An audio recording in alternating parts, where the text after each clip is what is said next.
नमस्कार, आप देख रहे हैं परफेक्ट मिशन लाइव और मैं हूं आपके साथ ज्योतिका। आइए रुक करते हैं खबर की ओर। सदा सदा के लिए सो गई लक्ष्मी, हर आंखों से छलका आंसू। हिमताज परिवार की आन बान और शान के रूप में जानी जाती थी लक्ष्मी। पान की दीवानी थी हथनी लक्ष्मी, मौत की गम में सूना पड़ा मड़िहाओं। भले ही वह चली गई पर उसकी अच्छी बातें और यादें हमेशा हमारे दिल में रहेंगी। वह सदा सदा के लिए सो गई पर हमारी यादों में हमेशा जीवित रहेगी।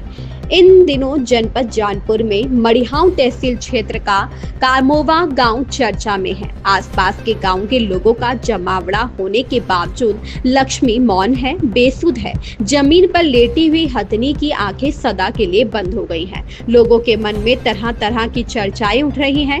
विशाल गजराज के मृत शरीर के सामने बच्चे एवं बूढ़े भी पहुंचे हैं। कई बुजुर्ग लक्ष्मी की उम्र का अंदाजा लगाने में व्यस्त हैं।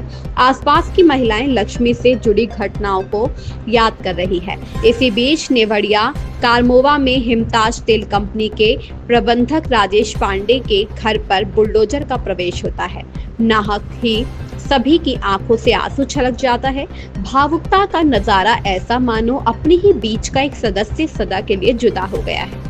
कुछ ऐसा ही नजारा था जब हिमताज परिवार की लोकप्रिय हाथी लक्ष्मी को आखिरी विदाई दी गई। हिमताज तेल कंपनी नेवड़िया बाजार एवं हिमताज शिक्षण संस्थान के प्रबंधक राजेश पांडे मुन्ना ने बताया कि 1980 में मेरे पिता ओम नारायण पांडे इस मादा हाथी के बच्चे को खरीद कर घर ले आए थे। पिताजी ने ही उस हाथी के बच्चे का नाम लक्ष्मी रखा था।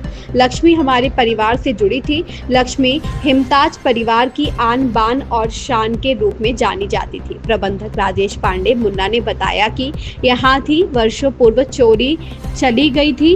हाथी चोरी का मामला नेवड़िया थाने में दर्ज कराई गई थी। मेरे मामा ने इस हाथी को चित्रकूट जनपद के करवी में देखा था। हाथी मिलने की सूचना पर जौनपुर के तत्कालीन एसपी के निर्देश पर नेवड़िया पुलिस मेरे पिताजी के साथ करवी गई और हाथी को बरामद कर थाने ले आई। 14 माह बाद ये लक्ष्मी बरामद हुई थी। कोर्ट में सबूत देने के बाद यह हाथी हम लोगों को सौंपी गई थी। सबूत भी यह था कि हाथी का नाम लक्ष्मी कहकर पिताजी ने जब पुकारा तो वह दौड़ती हुई उनके पास आई थी। उसके आंखों से आंसू की धारा बहने लगी थी। पिताजी ने उस समय लक्ष्मी को पान, पराग, रजनीगंधा व पान दिया तो वह बड़े चाव से खाने लगी। इन्हीं सबूतों पर कोर्ट ने हाथी को मेरे पिताजी को सौंप दिया था। लक्ष्मी की मौत से पूरे क्षेत्र में शोक की लहर है। क्षेत्रीय लोगों में लक्ष्मी को विशेष स्नेह प्राप्त था। हिमताज परिवार के लिए क्षति बहुत बड़ी है। राजेश पांडे ने बताया कि लक्ष्मी हमारे कुटुंब का ही हिस्सा थी। यही कारण है कि घर पर लक्ष्मी के अंतिम दर्शन पाने के लिए लोगों का तांता लगा रहा। इस दुखद घटना ने पूरे क्षेत्र को शोक में डुबो दिया है।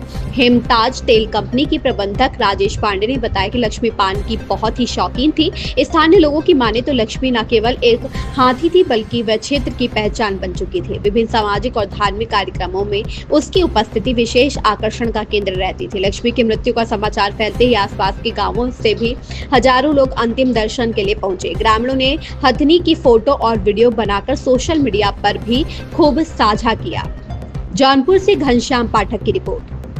इस खबर में बस इतना ही। बने रहिए परफेक्ट मिशन लाइव के साथ।